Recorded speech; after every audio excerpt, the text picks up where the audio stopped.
आज जो है हम एक कुंडली के जस्ट स्टडी के पॉइंट ऑफ व्यू से ले रहे हैं। ये जो कुंडली है ये जापान के दिवंगत प्रधानमंत्री जी की है, शिंजो आबे जी की है। इस कुंडली के जरिए हम इस चीज को ऑब्जर्व करने की कोशिश करेंगे कि हम कैसे चीजों को पकड़ने का प्रयास करें। पहली कंडीशन, क्योंकि मैं आपसे कई बार कहता हूं कि कुंडली के अंदर कभी कभी ऐसी परिस्थितियां देखने को मिलेंगी जहां पे आप ये नहीं समझ पाते कि ये लगन कुंडली काम कर रही है या चंद्र कुंडली काम कर रही है। एक चीज। दूसरा, कौन से ऐसे राजयोग हैं जो अगर कुंडली में मौजूद हैं तो वो श्योरिटी देते हैं सक्सेस की। जब हम ये बात कहते हैं तो क्या होता है कि बहुत सारे लोग जो कि एक पर्टिकुलर टाइम ड्यूरेशन में जन्म लेते हैं उनकी कुंडलियों में वो राजयोग जो है नजर आने लगते हैं। तो हर इंसान को लगता है कि उसकी जिंदगी में भी जो राजयोग बन रहा है वो फलित हो जाएगा। इसको भी हम क्लियर करेंगे कि राजयोग आपको लगन कुंडली में दिख सकते। पराशर सिस्टम में तो बहुत सारे राजयोग हैं, आपको हर कुंडली में कोई ना कोई राजयोग मिल जाएगा, लेकिन हर राजयोग अपने आप को सक्सेस की तरफ नहीं लेके जा पाता। इसको नवमांश की कुंडली से चेक करना होता है और वो भी ओरिजिनल नवमांश से सबसे पहले करते हैं, उसके बाद नवमांश को लगन के तुल्य बनाकर चेक करते हैं। ठीक है, तो आज हम इसी दो तीन चीजों पे यहाँ पे डिस्कशन करेंगे कि क्यों इनकी डेथ बहुत ही सडन हुई, एक चीज। दूसरा, कि कौन सी कुंडली काम करती हुई नजर आती है। तो देखिए, ये जो लगन कुंडली है ये 9 नंबर से बन रही है, धनु लगन की कुंडली बन रही है। ठीक है, जब हम लगन के अंदर जाते हैं तो हमें देखने को मिलता है कि यहाँ पे जो मिड पॉइंट लॉर्ड बन रहे हैं वो कहीं ना कहीं पूर्वाषाढ़ नक्षत्र से आ रहे हैं। अब जो पूर्वाषाढ़ नक्षत्र के स्वामी होंगे वो होंगे हमारे लिए शुक्र। ठीक है, क्योंकि शुरुआत होगी केतु से, केतु के बाद शुक्र और शुक्र के बाद जो है वो जाकर आएंगे आपके सूर्य। तो अगर लगन कुंडली को यहां से देखा जाए तो जो सोचने का ढंग है वो कहीं ना कहीं शुक्र से कनेक्टेड है, जो कि छठा घर संघर्ष और 11th हाउस कहीं ना कहीं हम कहें कि दोस्तों को लेकर चलने का प्रयास कर रहा था। ठीक है, पहली तरीके से हम ऐसा देख रहे थे। तो इस कॉम्बिनेशन को जब हम बनाने की कोशिश करके देखते हैं तो बहुत सारे लोग सिर्फ इस चीजों पे रहते हैं कि लगन कुंडली में सूर्य 10वें घर में है, बुध उच्च का है, इसलिए वो प्रधानमंत्री बन गए होंगे। ऐसा कॉम्बिनेशन देख के ही अपने आप को पहले किसी भी तरह के थॉट प्रोसेस में नहीं लेकर आना होता, सोचने के ढंग को सबसे पहले पकड़ना होता है। यहाँ पे शुक्र जो कि सोचने का ढंग है वो 11th हाउस में जाके बैठे हैं, शनि के साथ बैठे हैं। अगर संबंध बन भी रहा है तो वो बन रहा है 2nd हाउस और 3rd हाउस के लॉर्ड शनि के साथ। सोचने के ढंग में धन होना चाहिए, पैसा होना चाहिए, करेज होना चाहिए, साहस और पराक्रम होना चाहिए।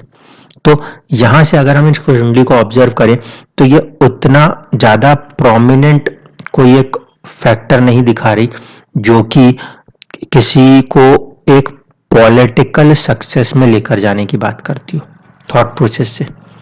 अब जरा चंद्रमा के ऊपर आते हैं, चंद्र कुंडली को देखने की कोशिश करेंगे। चंद्र कुंडली को देखने के पीछे जो लॉजिक है वो इस तरीके से देखिए कि इस कुंडली में जो चंद्रमा है वो नवमांश में जाने पर उच्च राशिस्थ हो जाता है। ठीक है, शुक्र भी उच्च राशिस्थ हो रहे थे, ऐसा नहीं है कि शुक्र में ये कॉम्बिनेशन नहीं, शुक्र भी उच्च राशिस्थ हो रहे थे, लेकिन हमें यह देखना होता है कि लगन और चंद्र कुंडली इन दोनों में से रिजल्ट्स किसकी तरफ से निकलेंगे, दशा किस पे ज्यादा फ्रूटफुल काम करेगी। जब मैं दशा पे आऊंगा तब हमें चीज पकड़ में आएगी। आज का वीडियो भी इसीलिए देर से बना रहा हूं क्योंकि कई बार कुंडलियां सामने से जो दिख रही हैं वो वैसा कुछ भी रिजल्ट नहीं करती, वो रिजल्ट किसी दूसरे तरीके से करने लगती हैं। तो हम इस चीज को यहाँ पे आज समझेंगे। अब हम अगर बात करें कि फॉर एग्जाम्पल मैंने चंद्र कुंडली को उठाया और चंद्र कुंडली को उठा के मैंने बना दिया आपके लिए लगन। अगर मैं चंद्र कुंडली को लगन बनाऊं तो यहाँ पे दो सवाल खड़े होंगे। पहला सवाल ये कि जो डिग्रीज वहां पे चलेंगी वो चंद्रमा से ली जाए, या जो कंडीशन है कि जो लगन की डिग्री है उसी को इक्वल करके सब पे ले लें। अगर लगन की डिग्री को इक्वल करके भी सब पे लेंगे तो भी, और अगर चंद्रमा की डिग्री से लेंगे तो भी हमारे को जो नक्षत्र है वो मिलेगा गुरु का। ठीक है, नक्षत्र जो है वो मिलेगा गुरु का। अब देखिए कि जब चंद्रमा की मैंने कुंडली बनाई तो मुझे जो नक्षत्र है वो मिल रहा है जुपिटर का, पुनर्वसु। ठीक है, और गुरु क्या इस चंद्र कुंडली में 10th हाउस के लॉर्ड नजर आते हैं? क्या वो 7th हाउस के लॉर्ड नजर आते हैं? क्या आप देख सकते हो कि उच्च के गुरु यानी कि सोचने का ढंग उच्च का चंद्र कुंडली से, और उनकी दृष्टि जो है वो कहीं ना कहीं 10th भाव के ऊपर है। ये जो कॉम्बिनेशन है ये अब मुझे बता रहा है कि अब इंसान का जो सोचने का ढंग है, इंसान के जो सोचने का ढंग है उसके अंदर एक स्टेटस को पाने की चाहत है, लोगों के साथ 7th हाउस के साथ कनेक्ट करने की कैपेसिटी है, और 2nd हाउस में गुरु जैसा ग्रह उच्च का हुआ है तो अपने अंदर एक अच्छी वाणी भी है जिसके दम पर वो लोगों को कन्विंस करने की क्षमता रखते हैं। ठीक है, जबकि लगन कुंडली ऐसी कोई चीज को कनेक्ट नहीं कर पा रही थी। देखिए, अगर हम लगन कुंडली से इस चीज को पकड़ना चाहते हैं तो यहाँ पे हम देख रहे हैं 2nd हाउस का लॉर्ड होके शनि उच्च के तो हो रहे हैं, लेकिन जो थॉट प्रोसेस है वो कनेक्ट नहीं कर पा रही पूरी तरह से 7th को। जब दशाओं में आएंगे तो ये बात और भी अच्छे से निकल के सामने आएगी, देखते चलिए अभी। तो ये कॉम्बिनेशन यहाँ पे इस बात को इंगित कर रहा है कि कहीं ना कहीं ये जो कुंडली है ये लगन कुंडली के बजाय चंद्र कुंडली पे फोकस किया जाए तो ज्यादा काम बनते हुए दिखेंगे। अब हम चलते हैं, सबसे पहले यहाँ पे कॉम्बिनेशंस को रीड कर लेते हैं कि किस तरीके से कोई से भी कुंडली में जो योग बनते हैं, राजयोग बनते हैं, उनको समझा जाए। अब राजयोग को देखिएगा। सबसे पहली कंडीशन जो है वो ये कि 5th हाउस के अंदर 5th हाउस का लॉर्ड और साथ ही साथ आपके 9th हाउस का लॉर्ड एक साथ आ गए हैं। ठीक है, 5th हाउस के लॉर्ड और 9th हाउस के लॉर्ड अगर एक साथ आ रहे हैं तो यहाँ पे दो चीजें हो सकती हैं। एक कि ये डायरेक्ट राजयोग बन जाए, अन्यथा यह विपरीत राजयोग बन सकता है, क्योंकि 8th हाउस का लॉर्ड और 12th हाउस के लॉर्ड एक साथ आ गए हैं। तो ये दोनों ही तरीके से रिजल्ट करने में सक्षम होंगे, विपरीत राजयोग से भी और मेन राजयोग से भी। ठीक है, अब दूसरी कंडीशन देखिए राजयोग के लिए, वो ये कि इस कुंडली के अंदर अगर हम देखें तो जो आपका मंगल बन रहा है, मंगल राजयोग कैसे बनाएगा? अब सवाल ये उठेगा, चंद्र कुंडली अगर हम देख रहे हैं उसके अंदर मंगल राजयोग कैसे बनाएगा?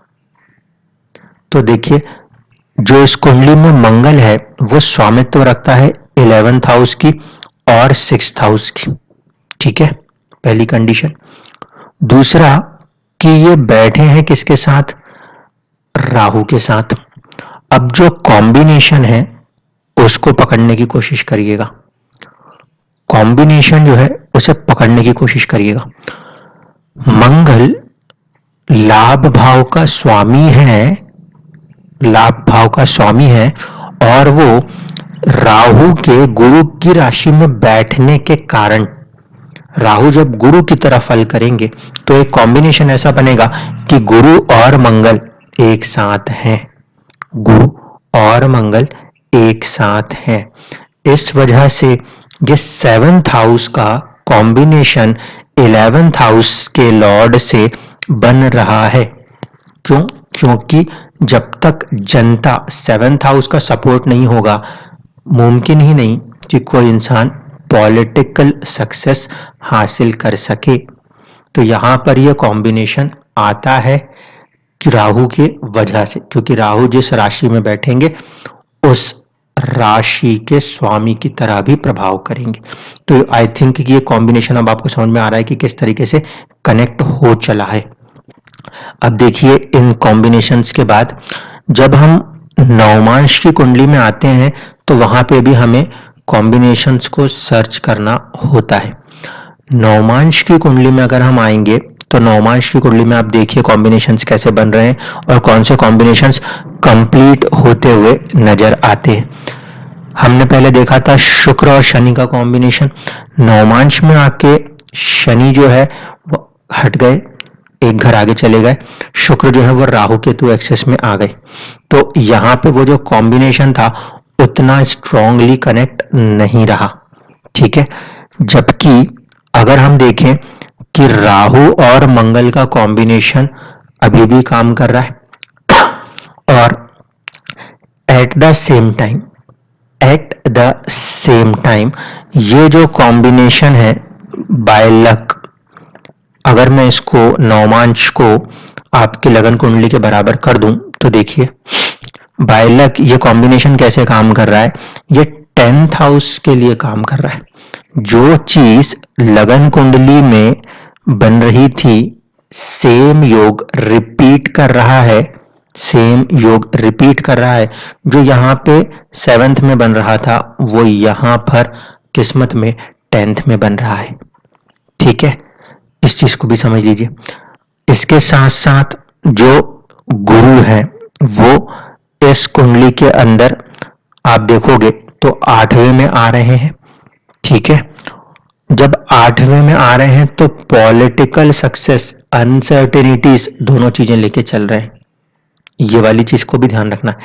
किस्मत वाले कुंडली में अष्टम भाव के अंदर अगर कोई ग्रह आ गया है तो वो बहुत ज्यादा अनसर्टेनिटीज को अपने अंदर लेके चल रहा है। तो इस तरीके से हम देख सकते हैं कि जो उनकी ओरिजिनल लगन कुंडली थी, वहां पे जो ये राहु मंगल का कॉम्बिनेशन है ये कनेक्ट हो रहा है। लगन कुंडली में 1st हाउस में बनता है, चंद्रमा की कुंडली से 7th हाउस में बनता है और किस्मत वाले कुंडली में वो काम कर रहा है कहां पर, 10th हाउस में। इसलिए ये जो कॉम्बिनेशन है ये काम करेगा। ये तो हुई पहली चीज। अब बात करें दशाओं के ऊपर चलते हैं और दशाओं से देखेंगे कि यहाँ पे चंद्र कुंडली कैसे काम कर रही है, जबकि लगन कुंडली उतना स्ट्रांग रिजल्ट नहीं दिखाती। शुरुआत की दशा गुरु की रही। ठीक है, गुरु की दशा के बारे में अपनी ज्यादा पता नहीं। फिर शनि की दशा आई। शनि की दशा के बाद जब हम इनकी थ्योरीज को रीड करते हैं तो हमें यह मालूम चलता है कि ऑलमोस्ट 2006 में जाकर इन्हें कहीं ना कहीं प्रधानमंत्री पद मिला। 2006 दशा शुक्र की, इसमें जाकर उन्हें प्रधानमंत्री पद मिला। अब आप देख लीजिए, अगर मैं इसी चीज को लगन कुंडली से बनाता तो क्या होता, शुक्र जो है वो 6ठे भाव के स्वामी है और ये जाके बैठे हैं आपके 11th हाउस में। 11th हाउस गेन्स तो दे सकता है लेकिन वो पद प्राप्ति के कॉम्बिनेशन को कंप्लीट नहीं कर रहा। 11th हाउस गेन तो दे सकता है लेकिन वो पद प्राप्ति के कॉम्बिनेशन को पूरा नहीं कर रहा। ठीक है, जबकि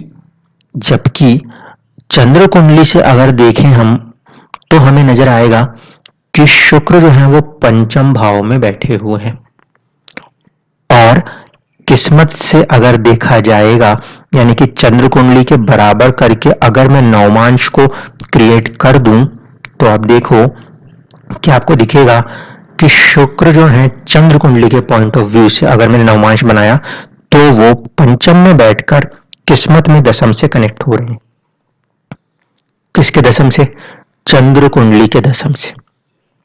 इसीलिए जब शुक्र की दशा आए तो किस्मत से 5th हाउस पूर्व पुण्य एंड अथॉरिटी कनेक्ट हो रही है 10th हाउस गवर्नमेंटल अथॉरिटी के साथ और वो बड़ा पद दे सकती है। इसीलिए जब 2006 का पीरियड आया तो इन्हें एक बड़ा पद हासिल हो गया। अब आप समझ पा रहे हो कि शुक्र की दशा चंद्र कुंडली से अगर देखें तो वो 10th हाउस को कनेक्ट कर रही है, 5th हाउस को भी कनेक्ट करते हुए कहीं ना कहीं चल रही है और ये चीजें बनी। अब आखिरी में बात उठेगी वो ये कि जो अभी उनकी अचानक all of a sudden death हुई वो कैसे नजर आएगा, तो इसको भी हम चंद्र कुंडली से ही कनेक्ट कर पाएंगे। देखिए, शुक्र की महादशा और इस समय जो चल रही है इनकी वो थी बुध की अंतरदशा। शुक्र की महादशा में बुध की अंतरदशा। अगर हम लगन कुंडली से चलें, अगर हम लगन कुंडली से चलें यानी कि चंद्रमा वाले कुंडली से चलें तो आप देखोगे कि शुक्र यहाँ पे 12th हाउस के भी लॉर्ड है, पहली कंडीशन। दूसरी बात है कि शुक्र यहाँ शनि के साथ बैठे हैं जो कि अष्टम के स्वामी बन रहे हैं। ठीक, ये अपने आप में कोई मारने की कैपेसिटी यहाँ पे आपको दिखा पा रहे हैं? नहीं दिखा पा रहे, लेकिन एक चीज होती है जो कि कैपेसिटी दिखा सकती है, उसे हम कहते हैं कि 64th नवमांश का लग्न लॉर्ड, और वो है शनि। शुक्र का संबंध शनि के साथ है जो कि 64th नवमांश लॉर्ड है, एक कंडीशन ये। दूसरा कि शुक्र जो है वो 12th हाउस के लॉर्ड भी बन रहे हैं चंद्र कुंडली से।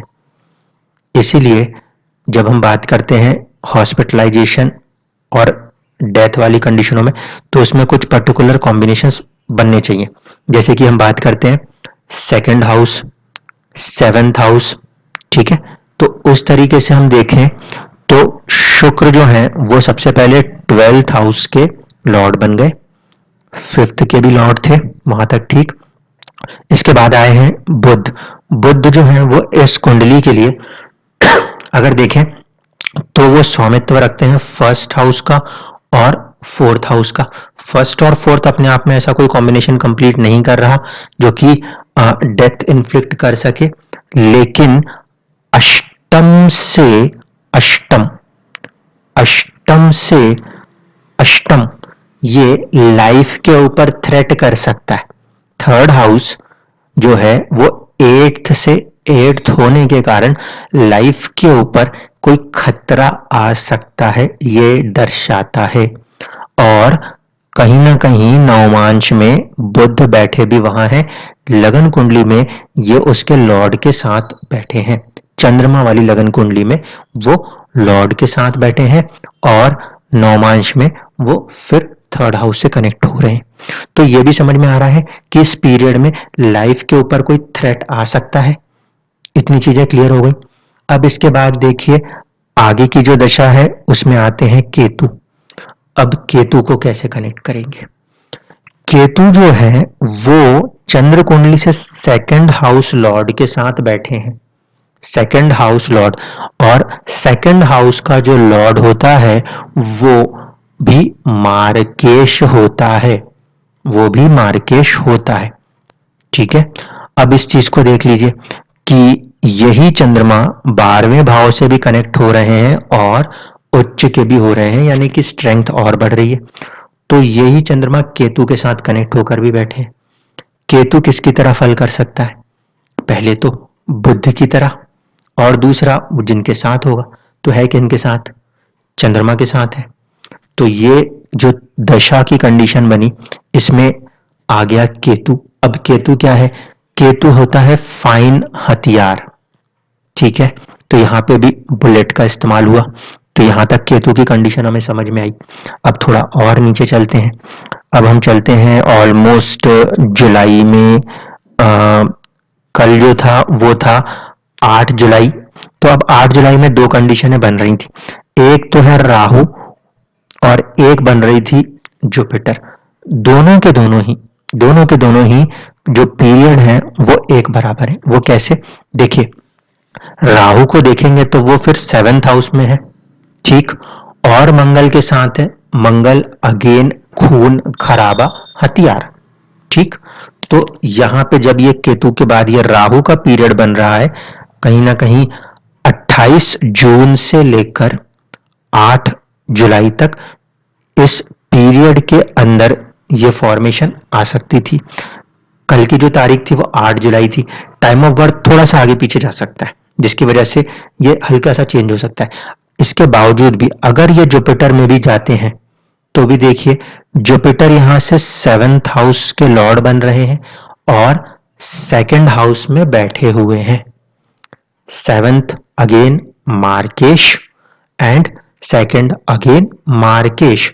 तो इस केतु में अगर ये गुरु की भी पीरियड चल जाती है तो ये डेथ कॉज करने की क्षमता रखता है। आई होप कि अब आप चीजों को समझ पा रहे होंगे कि कुंडली वही है, चंद्रमा लगन से केंद्र में ही था, लेकिन जब हम दशाओं को कनेक्ट करने की कोशिश करेंगे तो हम पाएंगे कि लगन कुंडली में दशाएं लगन कुंडली के बजाय चंद्र कुंडली से चलती हुई ज्यादा नजर आ रही।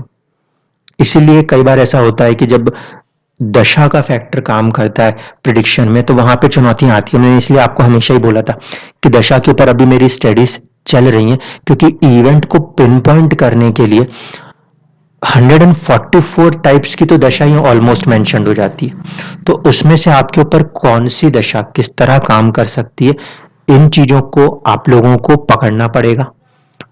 ना सिर्फ कि अपनी लगन कुंडली से देखें, बल्कि एट द सेम टाइम चंद्र कुंडली से भी देखा करें। इस कुंडली में ऐसा नहीं है कि चंद्रमा कोई स्ट्रेंथ यानी कि षडबल में कोई बहुत बलवान हो गया, षडबल में चंद्रमा बहुत बलवान हुआ ऐसा नहीं था। उसके बाद भी हम ऐसा देख रहे हैं कि जो दशा चल रही थी वो दशा हमें चंद्र कुंडली से ज्यादा रिजल्ट करती हुई नजर आई कंपेयर टू आपके लगन कुंडली से। इसीलिए जब कभी भी चार्ट्स को रीड करें तो कोशिश ये करें लगन कुंडली, चंद्र कुंडली और अगर जरूरत पड़े तो सूर्य कुंडली, तीनों से जो प्लैनेट्स जहां जहां के भी लॉर्ड्स हैं वहां और जहां जहां वो बैठे उन चीजों को देखकर ही अपने दशाओं को लगाने का प्रयास करें। इसमें से जो भी, क्योंकि ये 3 कुंडलियां ही बेसिक होंगी जो कि कहीं ना कहीं चल रही होंगी, आप अगर उनसे इन चीजों को कनेक्ट कर पाएंगे तो बहुत ही आसानी से चीजें पकड़ में आ जाएंगी। पहली जो कंडीशन होती है हम वो यूज करते हैं कि थॉट प्रोसेस क्या है, क्योंकि इंसान को उसका थॉट प्रोसेस ही किसी चीज को क्रिएट कराने में हेल्प करता है। जैसे मैंने यहां पे आपको चंद्रमा से दिखाया कि चंद्रमा गुरु के नक्षत्र में बैठे हैं, गुरु 7th और 10th लॉर्ड है, इसलिए गुरु ज्यादा केपेबल है ऐसा थॉट प्रोसेस देने के लिए जो कि सत्ता की तरफ जाए, ना कि लगन कुंडली। सिर्फ ये नहीं कि सूर्य और बुध का कॉम्बिनेशन है तो कॉम्बिनेशन सिर्फ 10th हाउस के लॉर्ड का 9th हाउस के साथ है। इसीलिए अगर लगन कुंडली में, अब जो मैं बात कर रहा था कॉम्बिनेशंस को लेकर, अगर लगन कुंडली में कोई कॉम्बिनेशन है तो उसको सबसे पहले लगन कुंडली से ही रीड करेंगे, उसमें कोई दो राय नहीं है। और उसके बाद उन कॉम्बिनेशंस को नवमांश में एज इट इज ही चेक करेंगे। लगन कुंडली में अगर कोई कॉम्बिनेशन है उसे एज इट इज ही रीड करेंगे। इसका मतलब मैं ये कहना चाह रहा हूं कि आपको अपनी कुंडली में जितने भी योग को रीड करना है उसे लगन कुंडली से कीजिए। क्योंकि चंद्र कुंडली में क्या है, चंद्र कुंडली तो किसी को 1-2.5 दिन के लिए मिल जाएगी, करेक्ट। लगन कुंडली 2 दिन के लिए मिलेगी। इसलिए जितना भी योग रीड करना है उसे लगन कुंडली में रीड करें और ये देखें क्या वो योग नवमांश में रिपीट हो रहा है कि नहीं हो रहा। इस कुंडली में दिखा देता हूं आपको। इस कुंडली में 10th हाउस का लॉर्ड बुध 9th हाउस के लॉर्ड सूर्य के साथ कनेक्ट हो रहे थे, यानी कि 9th और 10th के बीच में संबंध है जो कि बता रहा है एक राजयोग है। ठीक है। जो लोग जैमिनी पद्धतियों में विश्वास रखते हैं उसमें भी अगर देखेंगे तो आत्मकारक ग्रह जो है इस कुंडली में वो बनते हैं चंद्रमा, और अमात्य कारक ग्रह जो है वो बनते हैं इस कुंडली में बुध। और इन दोनों के बीच में रिलेशन है क्योंकि राशि दृष्टि से ये दोनों एक दूसरे को देख रहे थे। ठीक है, तो जैमिनी वाले में भी रिलेशन आ गया है और लगन कुंडली में है। अब क्या सेम चीज नवमांश में रिपीट हुई है, हाँ या नहीं? तो देखिए, नवमांश कुंडली के अंदर अगर हम बनाएंगे तो हम देखेंगे कि बुध जो है वो सूर्य की राशि में आए, एक संबंध राशि बैठने से बना, एट द सेम टाइम सूर्य की दृष्टि आपस में परस्पर दृष्टि के साथ आमने सामने आए। इसीलिए जो कॉम्बिनेशन लगन कुंडली में मौजूद है वो सेम कॉम्बिनेशन रिपीट हो रहा है आपके नवमांश के अंदर। जब कभी भी आपके लगन कुंडली में सबसे पहले कॉम्बिनेशन योग देखिए, अगर वो योग एज इट इज, या योग से मतलब क्या है, आस्पेक्ट से बनता हो, साथ बैठने से बनता हो, या एक्सचेंज से बनता हो, ठीक है, अगर कॉम्बिनेशन या कनेक्शन वो प्लैनेट्स के बीच जो कि लगन कुंडली में था वही नवमांश में रिपीट हो गया, देन ओनली वो राजयोग स्ट्रॉन्ग राजयोग है, अन्यथा नहीं। क्योंकि बहुत सारी कुंडलियों में लगन में राजयोग बन जाएंगे लेकिन नवमांश की कुंडली में आने पर वहां पे वो जो योग हैं वो नहीं दिखाई देते, वो इधर उधर अलग अलग हो जाने होते हैं प्लैनेट्स, इसकी वजह से।